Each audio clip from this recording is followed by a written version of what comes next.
Hoje foi que a perdi, mas onde já nem sei, me levo para o mar. Hoje que a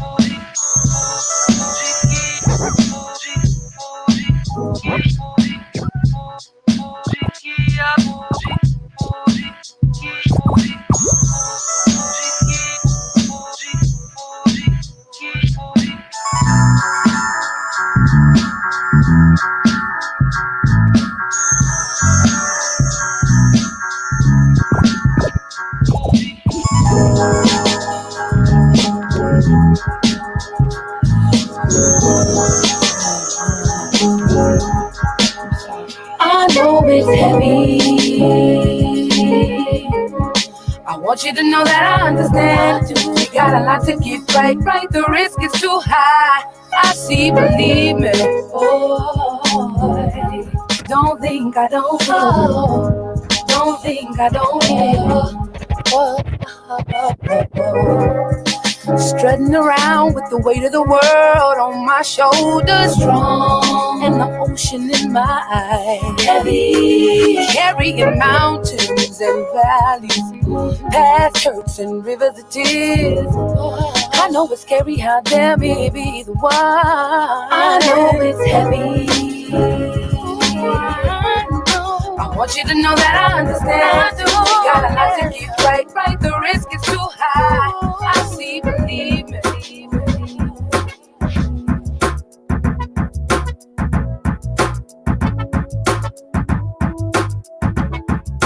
Gone are the wasted days, procrastinating, sipping on juice, dreaming dreams that just fade. Kicking off shoes, running barefoot through the sand, twisting up grass into love, hearts and crest, painting a picture with clouds in my mind. Holding your hand without fear, what the might behind every touch, consequence was the word. All those ways we forgot today. We used to run steady, we used to run steady, we used to run steady, we used to run heavy. And all of these ways we forgot today. We used to run steady, we used to rock. See it go, say yes, away. And all these ways we forgot today. Away, away. We used to run steady, we used to run steady, we used to run steady, we used to run steady, we used to run steady, we used to run steady, we used to run steady, we used to rock, we used to run steady, we used to run steady, we used to run steady, we used to run steady, we used to run steady, we used to run steady, we used to run steady, we used to rock, we used to rock. Ladies and gentlemen, this is the big moment we've all been waiting for. Ladies and gentlemen, place your turntable in front of you. Set the volume control in your stereo system at the preferred listening level. Ladies and gentlemen, Beat rock, beat rock, beat rock, beat rock. Girls love the way you feel. Beat rock. It's got to be like this. Beat rock. Cold rockin' it. Sergeant SP, Slaughter P, Rock of Gibraltar. Make a little beat. All of these days know that I am. Ladies and gentlemen, this meet and greet with a thunderous round of applause. I'm talking about none other than Beat rock. Cold rockin' it. Sergeant SP, Slaughter P, Rock. Can never measure Sergeant SP, P, Rock. of the most popular demanded. Sergeant SP, Beat rock. his talent is unique. His music is universal. Devastator beat creator.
Peace, everybody. What is going down? Welcome to Psalm Salons, a cultural space that celebrates excellence, unity, and the spirit of joy through an unapologetically Black lens. You know what it is, with a special focus on brilliant artists from all walks of life.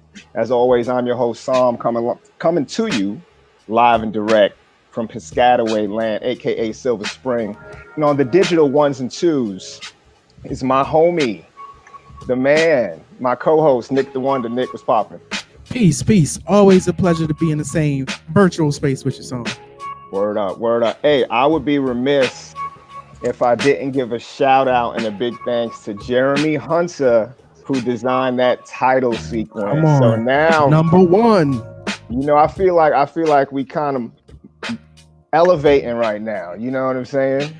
You know you made it when you got a title sequence. You know what I'm saying? I feel like it's like a real show right now. You know what I'm saying? But shout outs to Jeremy, man. Actor, graphic designer, musician, you know what I'm saying? Overall cool guy. So big thanks. What's going on with you, man? Hey, I'm loving the vibes that you're spinning today, man. Thank you, brother. A little bit of Pete Rock and then some other stuff. Start off with some Brazilian flair, you know. Always gotta get props. I peeped that. Nice and keep it international. You know what I'm saying? That's what we do. So we international. Yeah, you put some extra flavor in it. Maybe inspired by our guests, because our guests today are phenomenal. But before we introduce them, we want to give a shout out to our Black-owned food partner. So folks know that for each episode, we shout out a different Black-owned restaurant here in the DMV. You know, we highlight those organizations that uplift our community as well, because supporting the Black Lives Matter movement is, you know, not only about raising your voice and marching, but it's about also showing love and supporting these Black businesses. Please, so let your dollar circulate. For real. So today I am enjoying food from Bete Ethiopian Restaurant and Cafe in Silver Spring, Maryland. I'll be getting down with their veggie special combination. Nick, what are you eating today? Where are you eating from? Keep it a little vegan too. I did the Sunrise Caribbean restaurant here on Georgia Avenue, and I got them curry peas and potatoes, chickpeas. Word up. Some cabbage. We're gonna get it in a minute. Cool. Yeah, I'm gonna have to try them out because I've never actually gone there, so I'm gonna definitely have to hit them up. Likewise. So please support everybody. That's right. So check out Beta Ethiopian and Sunrise Caribbean's info in the comments and get your order in this weekend. And let's keep supporting our local Black businesses. So today's guests, these are two like supernovas, yo. Supernovas, literally. Yeah, like for real. So to me, it's just a beautiful thing that they've like come together to create. Today's guests is Universes. Universes is a national ensemble theater company of multidisciplinary writers and performers of color who fuse theater, poetry, dance, jazz, hip hop, politics, down-home blues, and Spanish boleros to create moving, challenging, and entertaining works for the stage. The group breaks the traditional theatrical bounds to create its own brand of theater. And later on in the episode, we're going to give you a sneak peek, but here they are. Let's give it up. Let's give it up. Yeah, what's up? A true honor and a pleasure. So, thank y'all for doing this. Before we get to our conversation, we're going to go ahead and do our mental health drink break. You know what I'm saying? Mm-hmm. So at home, please go ahead and grab your drinks, and Mildred and Steven, grab yours, and I'm gonna actually grab mine right around the corner, so I'll be right back with the quickness. Hey, what you got there? I got sparkling ice coconut pineapple water. Sound Islands. And what you got? Yes. I got the blackberry ginger ale. Can't go wrong. Yeah, What you got? Okay, man, I got this is my go-to, man. I had to keep this joint on ice. This is my ginger beer. You know what I'm saying? Ruiz ginger beer, man. Ruiz, the best one. Yeah, I had to keep it chilly. That's why I had to go ahead and get this joint. But Steve, what you drinking, brother? I am drinking sparkling ice coconut pineapple water. Yes. Okay. Yes. Okay. My father hit me this. What's up? My father hit me up to this. Oh, word up. Yeah, because that sounds like something that you would get specifically either in New York or in the islands. You know what I'm saying? That's what I said. Yep. Well, my people are from the island, so. Oh, word up. Where? We from Antigua. Hey, come with it. All right. Yeah. Okay. Well, we'll talk about that too, because there's so many Caribbean connections that run through hip hop, man. That it's kind of wild in terms of the founders and even the next generations and hip hop theater. Even a lot of cats, are actually have those roots from the West Indies, man. So that's what's up. So I'm holding it down from Puerto Rico in the Caribbean. Hey, come on, all day.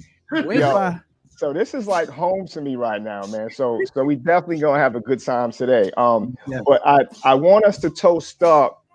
I was inspired by y'all to dedicate this toast to the spirit of love. And I actually also came across this Che Guevara quote. Che Guevara said, "At the risk of seeming ridiculous, let me say that the true revolutionary is guided by great feelings of love."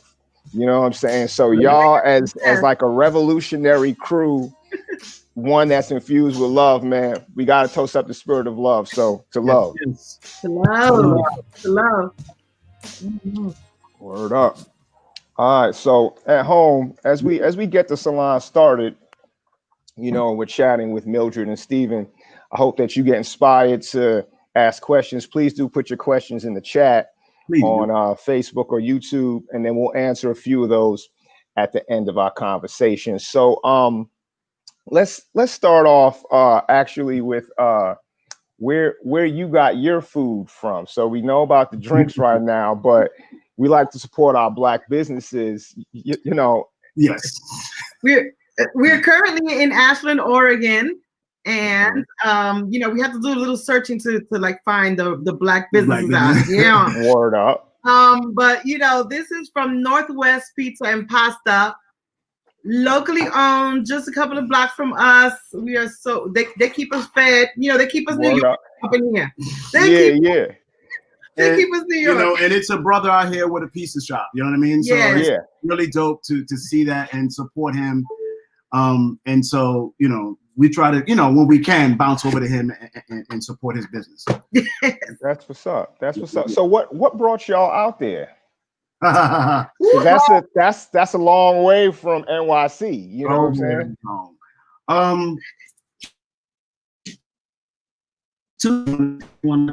Well, first we were by the Orange Shakespeare Festival in 2009. My dog is coughing. That's what you hear. Okay. No worries. So in 2009, we were commissioned by the Oregon Shakespeare Festival to create a play for the American Revolution's U.S. history cycle here, and that's where our journey for creating Party People began. And then we came here in 2012 to actually, put the show up. And you wanna pick up the reason why we stayed is not necessarily because of the Oregon Shakespeare Festival or theater, but because of this. Yeah. So we have a son who was 12 at the time.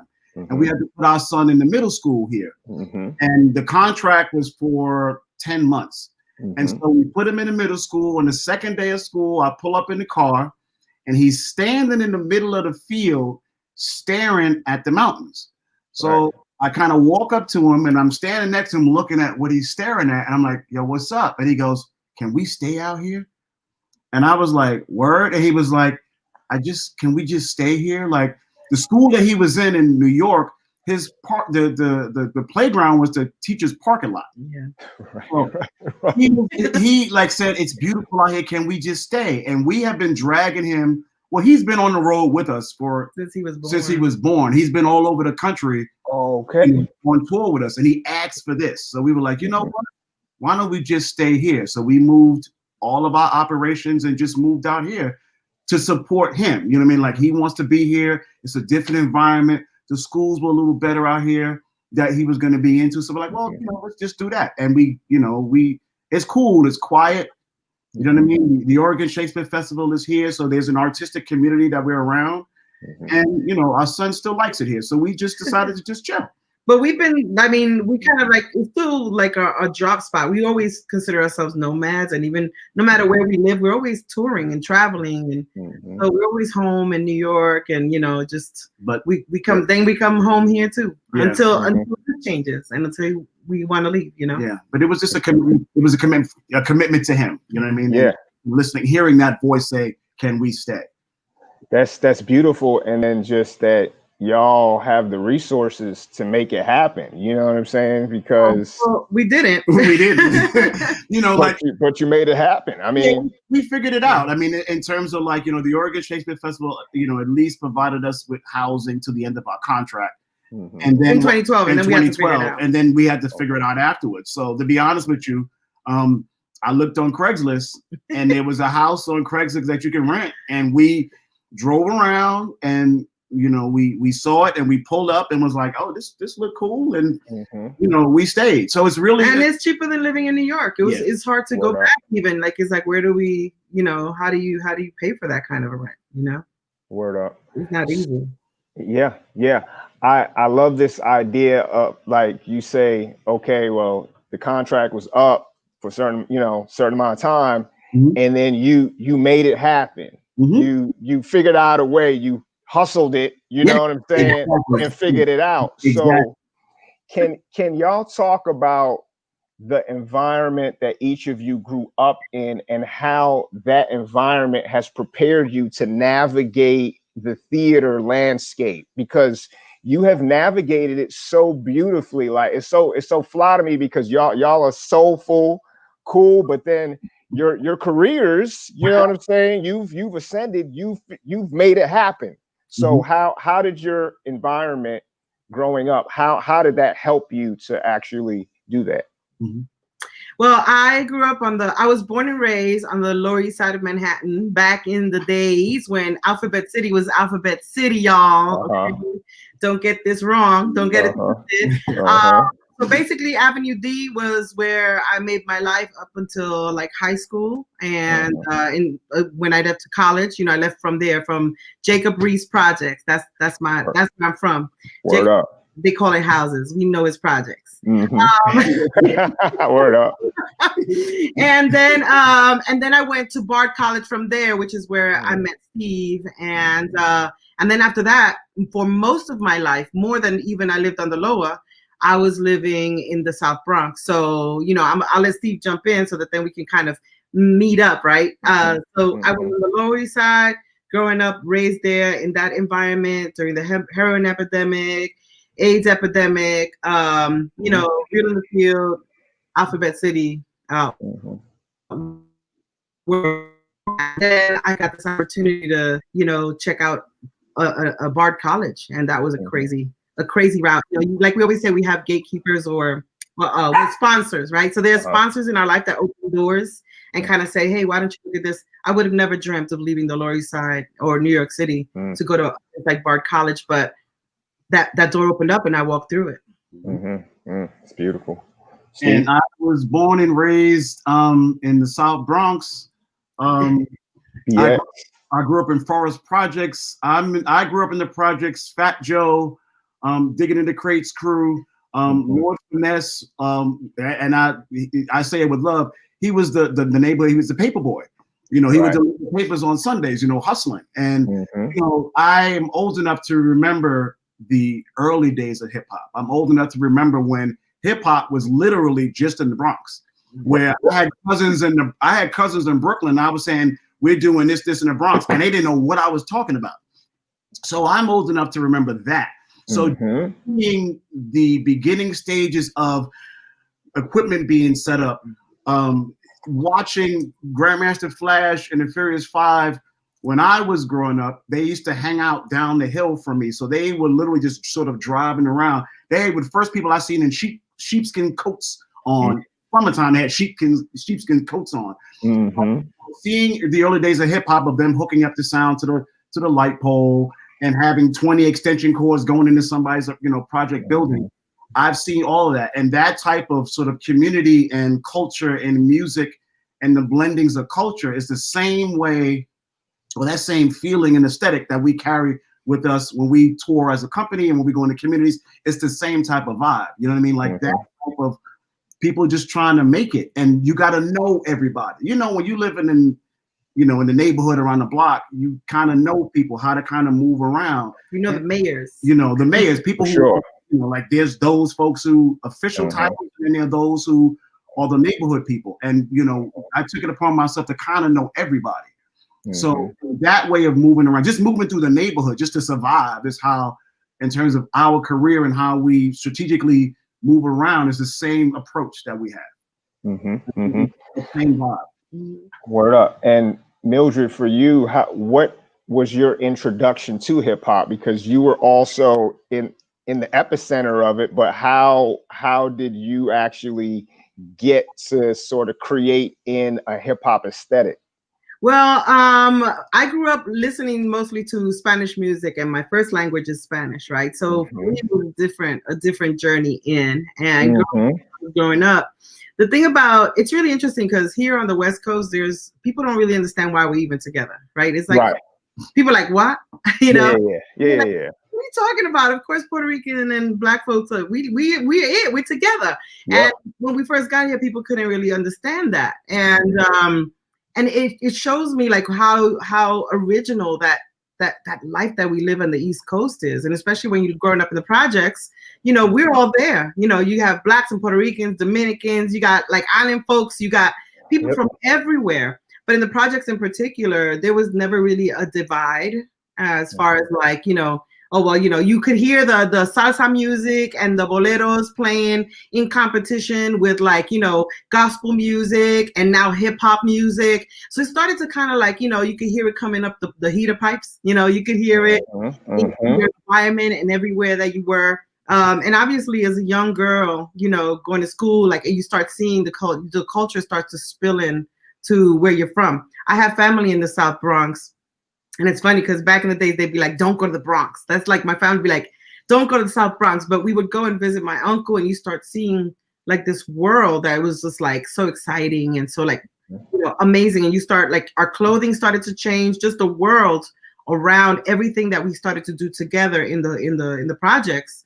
You know, it was like a combination of those musics to the point where you didn't even realize where one began and one ended, right? So also the idea that there were so many Puerto Ricans, especially in the breakdance scene of hip hop. Oh yeah. So so that was exciting to us because most of the kids in like my circle were spinning and they were popping and locking and doing all kinds of, so you start seeing it and recognizing what it is. So when we were able to have conversations later on with some of the hip hop, you know, breakers, you know, you're like, oh yeah, you know, actually once I heard that break dance is kind of like, you know, you tell side dance choreography and you put it on its side and you put it on its head and you put it on, you know, so the way that a lot of the Puerto Rican kids were learning this new aesthetic, this new thing. So it's all around us. Like, I don't remember when it wasn't there. Yep. You know what I'm saying? Yep. Because it's kind of coming from our DNA. Does that make any sense? It totally does. And like my family's from Jamaica and my first cousin's mother's Puerto Rican. So because on my block, it's like, you know, Puerto Ricans were generally down the block. Then you had a like, you know, African-American pocket, you know, then the Caribbean is Jewish and Polish across. I mean, It was New York. So, so it's hard for some people to sort of understand the relationship, particularly between Puerto Rican and Black. You know what I'm saying? Like, unless you grew up in it, you know, even the use of the N-word, like, and how that it's a very hip hop specific thing that some Puerto Ricans use it, and it's authentic. You know what I'm saying? Whether you want to judge it or not, they're from that culture. And we can have a whole other salon about that. You know what I'm saying? But growing up in it, you kind of understand it. No doubt. So how did you both get introduced to theater now? So you're in this hip hop world's urban environment, and then you gravitate towards theater. How did that happen? So I mean, at Bard, we started. Well, even me before that. You before that? Okay, I mean, go for it. For me, I used to dance on the street with a radio, with a box, and you know, like everybody else was doing. Just to do it, not even necessarily doing it for money, but just to do it. And we used to go down to 42nd Street all the time and go to where Broadway was. And when they would have, you know, be opening of a show, we would go and we would be out there and he'd make a little twos and fews. And this particular day, and I'm dating myself crazy, but Dreamgirls was opening. Right. Dated myself. So putting stuff on blast. Yes, Beyonce Dreamgirls. Right. Original Dreamgirls.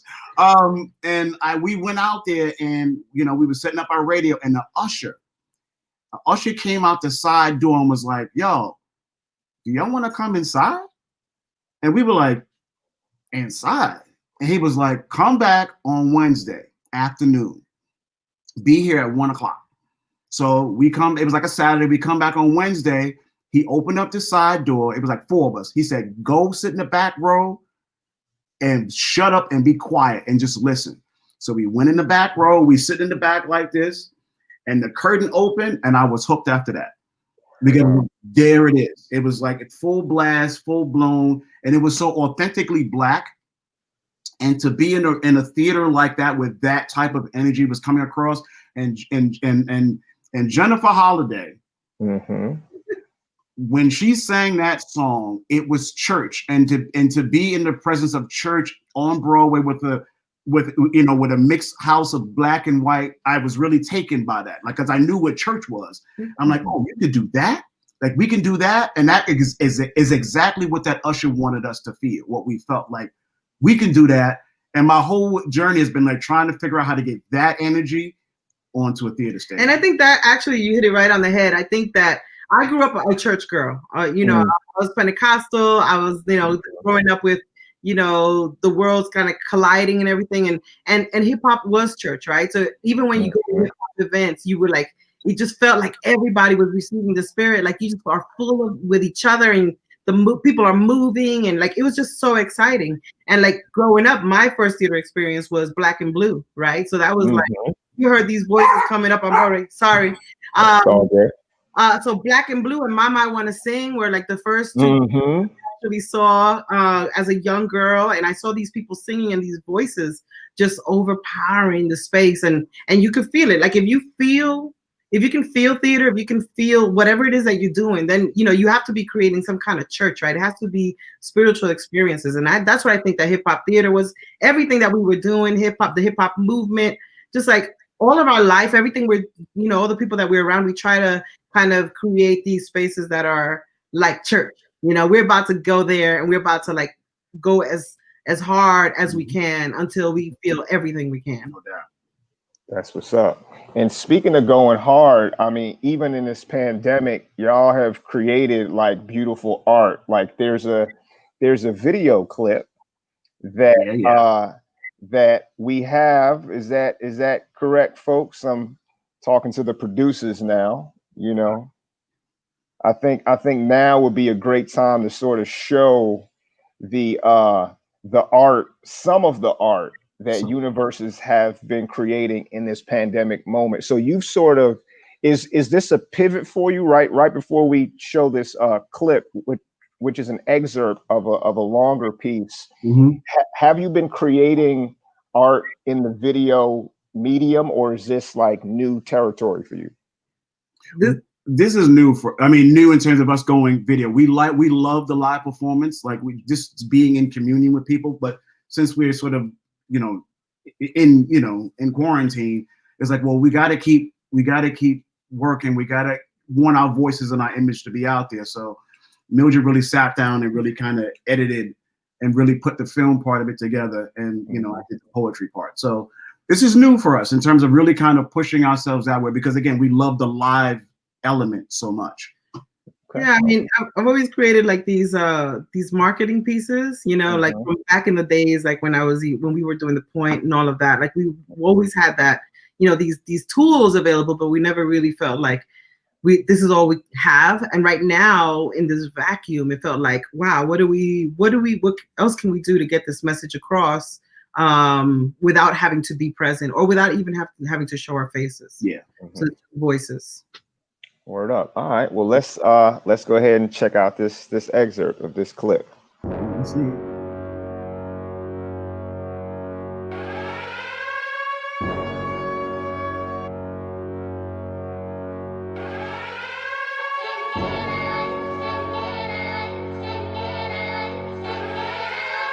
Cage birds sing, we fly, we rage in seven. Cage birds sing, we fly, we rage in seven. You didn't know that we would know your name, that your name, Ahmaud Arbery, Breonna Taylor, Elijah McClain, Rashard Brooks, George Floyd, will be added to that long list of brown bruised bodies treated to another round of mistreatment that grows with no expiration date in sight.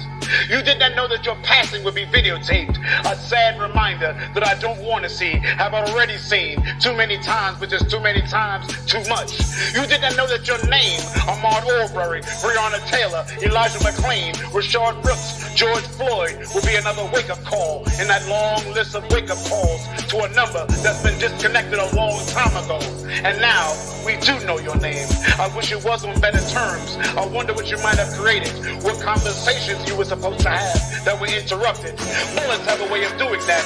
Knees have a way of doing that. Chokeholds have a way of doing that. And now we have the right to remain silent and to speak up and speak out and to say that enough is enough, is enough, is enough, is enough, and mean it and believe it and understand that Ahmaud Arbery. Oh man, you were taking me, so that is just a portion of it, and it cuts off before Mildred comes in with vocals, which the audience, where can the audience see the whole thing? Because now they're going to want to see the whole joint. Well, I think we have it on, it's on YouTube, it's on our Vimeo account, it's on I think it's on our website, so universonsonstage.com, or, you know, find us on, we put it all over the place. Yeah. But it's definitely, I think we have it on YouTube and Facebook as well. I was lucky enough to see the whole thing during a convening of playwrights and artistic directors for this most recent cohort for the Mellon Foundation's National Playwright Residency Program in partnership with HowlRound, which you're a part of, and I'm lucky to be a part of it too. Yes. And I tell you, man, after I saw that joint, I was like, these artists are really on fire. Like you've captured the present moment in such a beautiful and powerful way. How else has the pandemic affected your creativity aside from creating something that's so powerful like that? What else have you been creating, or how has it shifted your process? I think for me, it's kind of like, because we tour so much, and when I literally been on the road for 20 something years, this is our 25th anniversary. 25th anniversary of being Universes, and we've been on the road for the bulk of it. This is a time to really kind of sit down for a while and really be able to hear yourselves in a completely stripped down way. I've written more during this time than I've written in the past couple of years. Like some of my best writing is coming out now. I feel like just being able to strip away a lot of the sort of distractions that happen and really be able to really distractions. That was like right on cue too. Yeah. and really being able to just really kind of focus on what I'm hearing, and really being able to take a look at, to be honest with you, our journey to get here, and really beginning to genuflect about it all. Like, what am I doing? Where am I? What are we doing? Where do we want to be?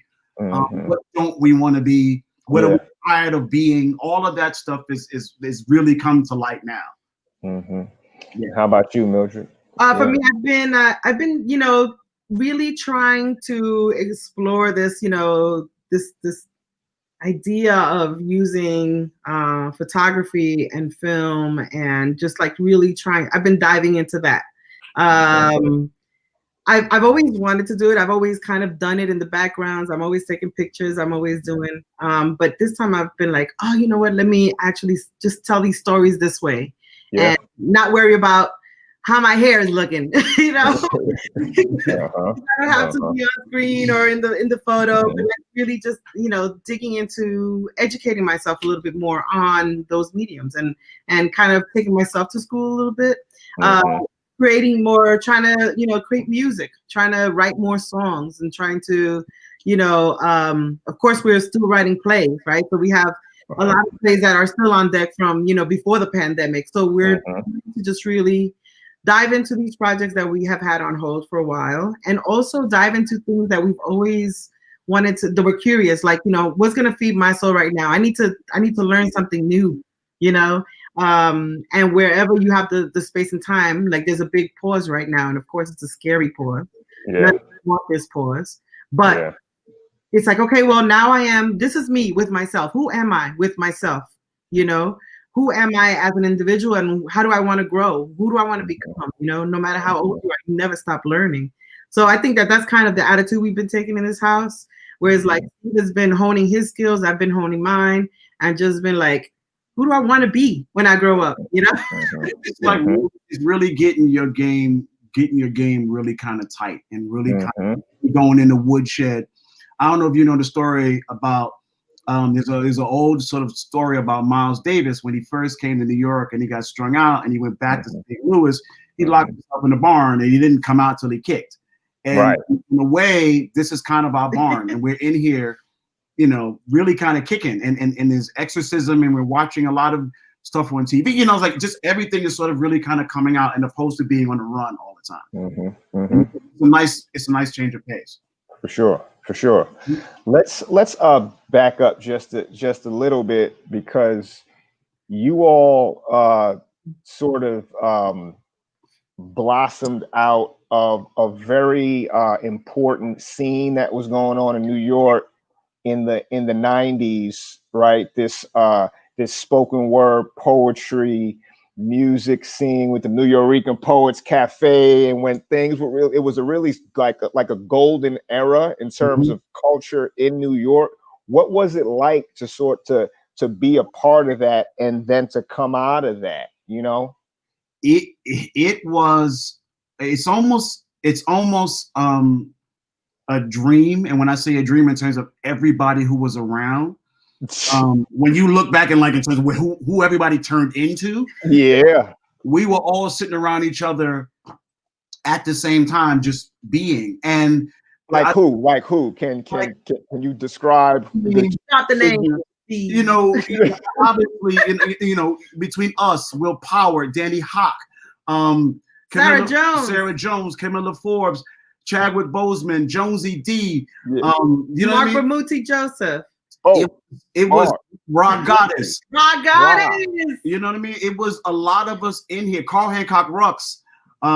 We were really grinding and just kind of working, like just kind of being around each other. And then there were those who were older who were around games. Yes.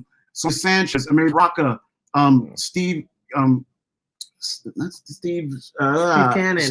Cannon from the New York. These people really kind of, and Luis Reyes Rivera, Willie Perdomo. Oh, word up. Okay. Yeah. And if you leaned forward, they would lean forward to you, which means like every time we went up as a crew, especially, you know, doing the poetry nights or whatever, and the poets would be sitting there, they would be like this, like, what are y'all really doing? And they take us to task. And they would take you to task. Like they would talk to you afterwards, like, I don't know what that was. Or you gotta do something. That's not it. They would Man, let me tell you something. People are soft nowadays. Everybody got to build up their armor because when we were growing up, we had armor, and that was built up because the people, these folks, they didn't play. They did not play when it came to our artwork.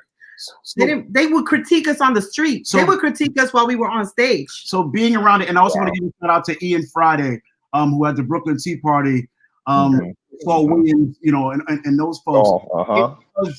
It was kind of like for us, we had a van, and we would rehearse in the van.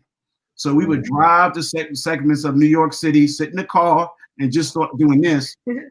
And somebody started singing a song. That was our rehearsal room. And somebody would do it. And then we would get in it. Then we would drive the van to the New Eurekan, park it in the front. Yep. Find out when they were going to put us on. We would either go in and perform, you know, do what we need to do. And then people, you know, would clap. And then we'd walk off. And then we'd go in the van and be like, all right, that sounded like that. That sounded like that. That sounded like that. What worked? What didn't work? What didn't work. And then we would come back on like 2 days later, 3 days later with the same piece. And tweak it. We would workshop it. And we would city and pretty much do that. And so we were students of it. We were in the middle of it, and it was alive in terms of the, I don't want to say competition, because it wasn't competition, but if you was at a read and it was like, oh, you better come correct tonight, or so-and-so's gonna run over you, or someone's gonna do this. And so every time we came as a group, we knew we had to be fresh. We knew we wanted to tear the room down. I mean, we used to have a saying, and I'll say it, that we used to start our set with. We used to go, we come here to be your friend. We came here to kick your ass. We used to say that, right? Like, straight up. That's such a New York like, song. You know? Yes, straight up. And it was dope because it really was. I mean, the first time, you know, to really, I remember like the first couple of hip hop theater festivals that was going on that Danny Hawk was putting up at PS 122, and everybody who was in the room, and it was just kind of like, I remember just looking around going, nobody don't know who we are, but you know, but damn it, right in this room is, we killing it. You know what I mean? Like it was dope. It was a family of artists kind of working. And we knew we were doing something that was a little different than everybody else, right? Like you have people doing, like some people were doing straight up theater, some people were doing poetry. So everybody was kind of like in the line of, you know, what their field was. And here we come and we're trying to mix all of it, right? And the thing about that time was that there were no rules and you could do whatever you wanted to do, right? Like nobody was sitting there telling you, oh, well, these aren't the rules of musical theater, you know? It's like, we are musical theater because we singing and we performing and we doing some monologues and some scenes and things. Ergo, we are musical theater. So, word up. Like we were making our own rules and we were living the way we wanted to live and learning from each other. That was actually the really important thing. Like you walk in and you see Danny Hawk and you see in the same night, same bill, I think it was Danny Hawk and John Leguizamo, right? Yeah. So you go to PS 122 and you have Danny Hawk and John Leguizamo and you sit there like a you know, you're just like, what on earth, right? Yeah. Yeah. And I just say, and I just want to say this because Danny's my man. But when we went to see that show, and it was John Leguizamo was the headline, and it was sort of Danny Hawk. So we go to PS 122. John Leguizamo does his joint, and it was dope. And we sort of sitting there, and in between, they were telling people you can leave, but we sat there. So we were there when Danny walked in the room. So Danny comes in the room and puts music on, and he's playing hip hop, and I'm like, he's playing Mobb Deep. He's playing. I'm like, I said, this dude knows, and so we were like, let's kind of sit and wait. And so we were waiting, and when he came out and started his drum, I was like, who's that dude? Yeah. Like, who's that? You know what I mean? That was Jails, right? No, that was Some People. That was the early days of Some People. Okay. Yep. Classic. He had a whole. It was just for our ear. It was like, no, he knows. He's tapped into something, and we wanted to like just be where he was or follow. Like, what is this dude? Of course, doing? we were all measuring. Like, let's see. You know what I mean? Like, you know, if he's really like, about it or what? And what is it? He totally was, and he, you know, in terms of John Leguizamo and him, for us, he blew the whole room up. You know what I mean? It was like we were left like going, "Who's that?" You know, and he wasn't necessarily from our neighborhoods and our community and our, you know, our type, but he was telling our truth, and that's all that mattered to us at that time. It was like, yes, and we became like we're like fam. You know, like we're family from that. You know, and that was the first time we ever saw him. So it's those were the days of really kind of like everybody was new and out here and young and, you know, free. Yeah. You know, beautiful. Thank y'all for just painting this just vivid picture of a beautiful era, man. We're gonna close out with one last question before we move on to our next phase. Mm-hmm. How did y'all meet? What is that story? You know what I'm saying? Like what's yeah. Like, go ahead, I got that. Okay, see, Laz.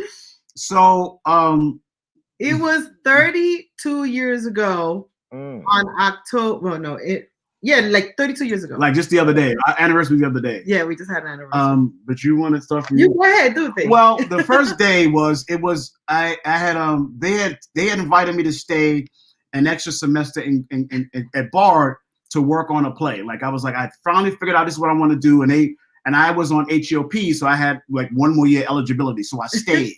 So the first day of school of this, you know, this extra year I'm going to stay, and I come to the desk of the HEOP office to sign my papers, and I walk up, and the guy, Alex McKnight, who was running HEOP, goes, "Oh, Steve, what's up? And he goes, "I want to introduce you to this new freshman. Her name is Mildred." And she's sitting down and she's writing, and she lifted her head up. And I'm just gonna keep it real, fellas. I'm gonna keep it real. I was like, I was stuck, and the first thing that popped in my mind was, I'm a bum. Like I had on sweatpants and the whole joint. I was cute. Like, he looked handsome. There we go. You got the right one. Yeah. I stood there for a second, and I was kind of like nodding and like listening to her talk, and then I walked away. And my boy who drove me up, I was like, "Yo, I just met this girl, and I'm a bum. Look how I look. Look how I look. There's nowhere in the world. I'm a bum." And so, jump to maybe a month or two later, and I was putting a show together through Bard College for my senior project called Purgatory, and all I knew was a director is supposed to have a table, and I had to have an assistant. So I had a table and I had an assistant, and I'm sort of sitting there, and different people are coming to audition, and Mildred walks in the room, and I'm sitting there with my assistant. I go, "Yo, it's that girl from the first day of school." And I was like, "Yo, I got to put her in the show." Right. So then I sat back and I'm like this, and she started singing, and I was like, "Oh." So then I leaned over to him. I was like, "It don't make no difference anything now. Like she's in the show. Like she's just incredible." Makes you feel like I didn't actually come through, right? I was just in. No, she was dope. She was dope, and we became obviously friends and lovers and things of that nature. But it really was the impetus. That was the impetus of it. Like we were working around the show, and her energy was really dope, and we just became really cool. Like as going through the process of creating, you know, a piece from scratch, you know, it was just, we bonded that way. Yeah, I mean, it just made sense. Like I sang a Spanish song, right? So I was like, I don't even know. I didn't come in with a monologue. I didn't come in with anything theatrical. I came in with a song. And like, that's when it made sense that it was like, oh, this is the kind of work I want to make. This is, you know, like Steve was just like, yeah, okay, come sing your song. You know, let's do this. And that's where we started creating the Universe's aesthetic, was in college, where it's like, whoever's in the room, your voice is valid and valuable, and what is it you want to bring? So, you know, we've been working and living and loving together for 32 years now since then, you know, and yeah, it's just been beautiful. It's been beautiful. It is beautiful. Well, thanks for sharing that story. Y'all were basically doing devised theater before, you know, folks were calling it devised theater. That's yes. That So we don't do devised theater, right? Devised theater is I don't really know what it is. But somebody tell me what devised theater is. Like, you know, so you bring one person brings a group of people together, right? Or it's devised, like you plan to construct something. One of the things we've always called ourselves is an ensemble theater company. That's why we point to the network of ensemble theaters. We point to the National Performance Network, because those are where our roots are, right? And the work that we were creating was so organic. It wasn't like, okay, guys, you know, this is going to be a theater, has an idea, a director then comes and gathers all these people to come. It's not a writer's room. It's like, it feels like a devised. It feels kind of like in film. It feels more like a film term where you have the writer's room. You know what I'm talking about? I do. So that's why kind of like I'm like always trying to like, I guess we devise work, but it's also became a way of people who don't do ensemble work to be able to do ensemble work. Word up. So, you know, it's always about like, well, fine, call it whatever you want to call it. But I know that we're going to stick to ensemble work. For sure. Don't call it devised theater. I stand corrected. No. I'm gonna call it dope. It's dope. That's what I'm gonna call it. You call it whatever you want. You call it hip hop theater, Latino theater, black theater, devised theater, whatever you want to call it. At the end of the day, it's universal. Yeah, we've been to so many different. We've been in so many different type of rooms and circles who've all had a name or branded us as this, that. It's all good. And for us, it's like if you ever came to one of our rehearsals and people have come and people come expecting that it's going to be a whole. It's like, and if we're writing, it's actually boring because we're really kind of like here, or we're hanging out. And so you may be sitting there going, I've been sitting there with them for 3 hours. And they're eating pizza. And they're cracking jokes, laughing, and telling stories. That's exactly how our rehearsals are. That's all part of the process. Yep. Word up. Well, yo, let's move on to our top 5. So in the hip hop tradition, you know what I'm saying? Instead of top 5 MCs, peace, Nick. We are gonna have y'all give us your top 5 theater productions, and these can be pieces that you created or were in, or that you saw. Top 5 each of you. Woo. Well, of course, all the university pieces are my top 5.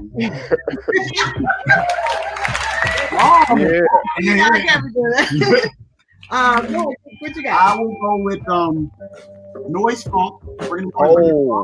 I saw the original. Top Dog Underdog by Susan Lloyd Park. Yes. Talk Radio by Eric Kagozi. Ooh, okay. For Color Girls by Enterprise. Yeah. Classic. And I gotta give shout out to my boy because he did move me. Some People by Danny Hop still touches me deeply.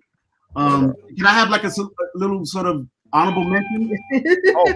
For sure. Honorable mentions gotta go out to. Don't say none of mine. Hold on, let me say my first. All right, so Mama, I Want to Sing, because it's the first one I ever saw, and the one that Black and Blue, because OMG, and it was just music and just all this amazingness. Luis Alfaro's Mojada, because oh my God, incredible! I got to bring my Latino playwrights up in here and represent. Kiara Alegría Judes is Water by the Spoonful. Matter of fact, the trilogy, but I'm going to compliment to one so I can have more options.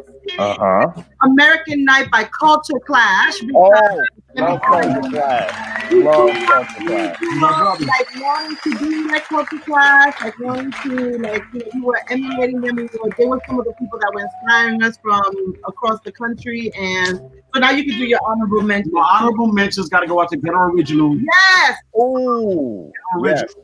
You know, that show, Jam on the Groove. And I also got to give a shout out to Passing Strange by Stu. Totally, you know, took us there. So that's our top 10. I mean, there's a lot. There's a lot, right? That's a rich feat, right? Nick got the text right there. Yes. You know what I'm saying? Yeah. So, there's a lot. You know what I mean? There's almost too much, but that's our top. So if we forgot, please charge us to our head and not our heart. So all good. So that's a rich list. So now we're gonna move on to some Q&As from the audience. And while we're compiling those, I'm gonna give a little shout out to a piece that I've recently written and that's gonna premiere next week, October 26th through, that's right down there, through the first at Mosaic Theater. So this is a joint called Dear Maple, and it's a series of letters to my deceased father. I'm working with Natsu Onada Power, an incredible director.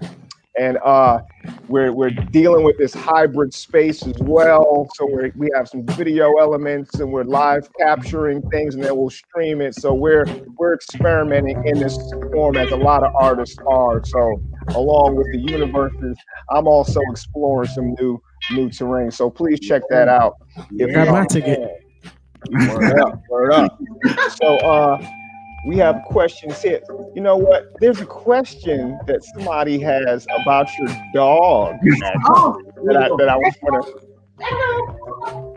Right, we just gonna show the dog. Yeah, please. See, I get her screen time. What kind of dog is it? Oh, a cute dog. She's a cute dog. She comes from New York. She's a New York dog. We transferred over here. But she's just a Maltese mixed with a mini pincher. Even though she don't look like her dad, but she's a big strange little dog. Her name is Echo. Echo. And it's a nice for me. It's just having someone like a nice sort of partner in crime. I would have done her hair if she knew she was gonna be a lady.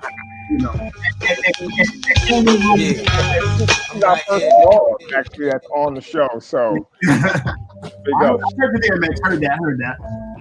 And another question from Lori McCants. Are y'all finding a way to perform in these pandemic times? We talked a little bit about that, but what's going on with the performances? Can you give us any specifics? Or we have a couple of projects that we're developing now, and we're just gonna be filming them. We got a couple of plays that we're commissioned to write, and for us, we write in sections. I think we're gonna just opposed to just keep it to ourselves. Almost like a video, just sort of just put material out. I'm always writing. I got a lot of poetry and stuff and books, and we got a lot of people we work on. So just be flooding the airwaves with material. Yeah. New material, even some old material, just making sure it's available to folks. Yeah, we kind of like how we used to walk into that poetry spot and drop a piece and then walk out. And so I think we'll do it. We'll just do it live, and people can comment and say what they're feeling about it, and we'll bring it back. Yeah. And see what happens. Get and bring it back. Yeah. Word up. We have a couple more questions I think we have time for. So who's your favorite theater artist that nobody has heard of? Ooh, good question. Nobody's heard of. And nobody's heard of. That's hard. Or somebody who hasn't gotten the shine that you're like, yo, y'all need to know about this person or these cats. Gotta give a dope shout out to somebody. Oh yeah, like this is a big one.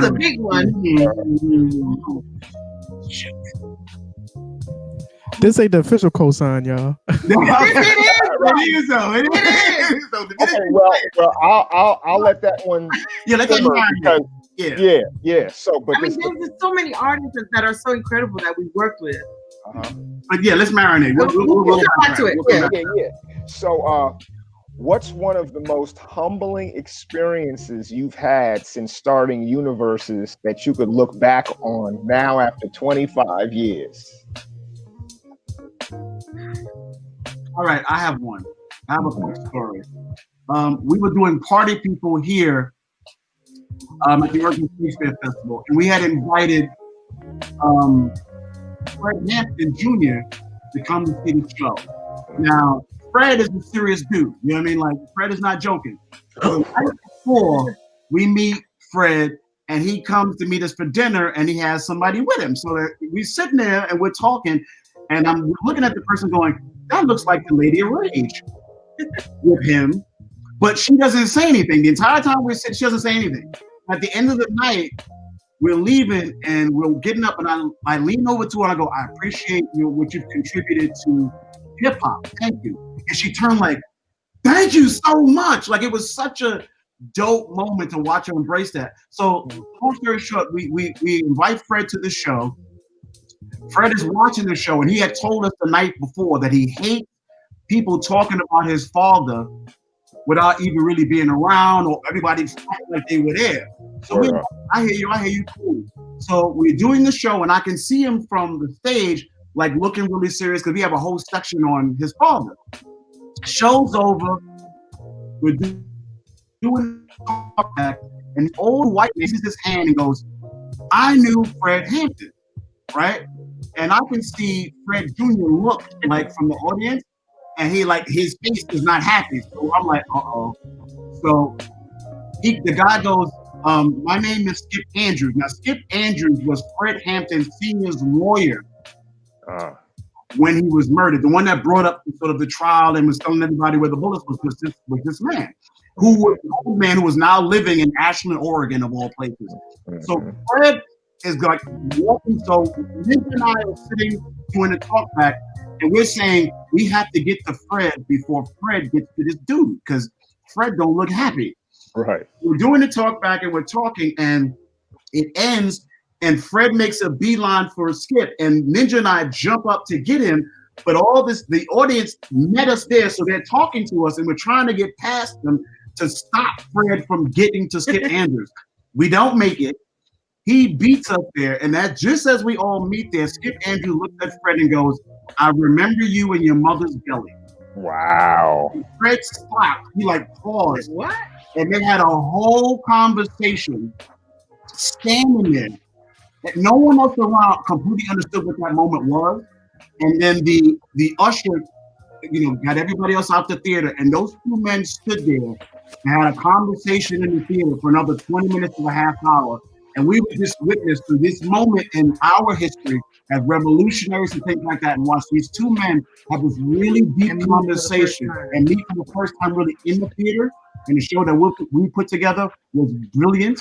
It was beautiful, and it was completely humbling in terms of like, wow, all we were really trying to do is this, and this moment happened that was completely unscripted, and we were in the presence of it. It was truly, truly humbling and beautiful.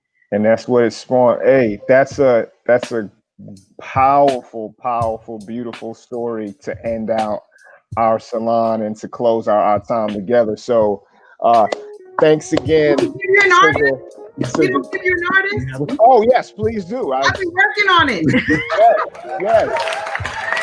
All right, so this is an artist that I think we can, and he is known in some circles, and he's gonna be known, but he should be huge, right? He should be huge. His name is Christopher Livingston, and he played the lead in Party People. Let me tell you something.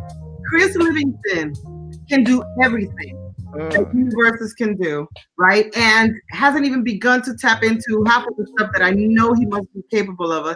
And he is a wonder to watch at work. He's so meticulous at how his respecting his craft. And Christopher Livingston, I'm gonna give a shout out to, because and because he's not in universes. Otherwise, I'd be throwing out every single universe saying this one, and this one. But if I must choose an outside of universes, but universes adjacent artist that I think should be famous, is Christopher Livingston. I'll second that emotion. Word up. Well, that's another great way to close out the episode, shouting out an artist who deserves the love. Yeah. Thanks again to Universes for joining us. Incredible. Big ups to the Doris Duke Charitable Trust Foundation for helping us, for supporting us with this. Thanks to HowlRound TV for streaming us. Of course, everyone in Studio Theater. Make sure you check out the next Psalm Salon on November 20th. At 5 p.m., we'll be joined by New Play Warriors, Wendy C. Goldberg, Eugene Goodwin, and Brian C. Potter. You don't want to miss that. They're all collaborators, they're friends, and they all love hip hop too. So you know we gotta have them on the show. Once again, of course, hit wonder every time. Big ups, Nick. Thanks for the tunes. And check out the link below for a curated Spotify list from Nick Wonder. Yes. And everybody, go ahead and grab your drinks and we can all vibe out. Universes, much love to y'all. Yes, love and much love to Psalm. Thank you, Psalm. Do the things. Every time, y'all. Every time. Much love, brother. Yes, yes. Ha.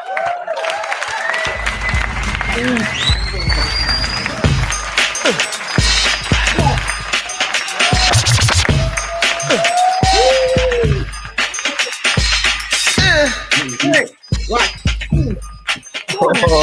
Yeah, we partying for real, Yeah.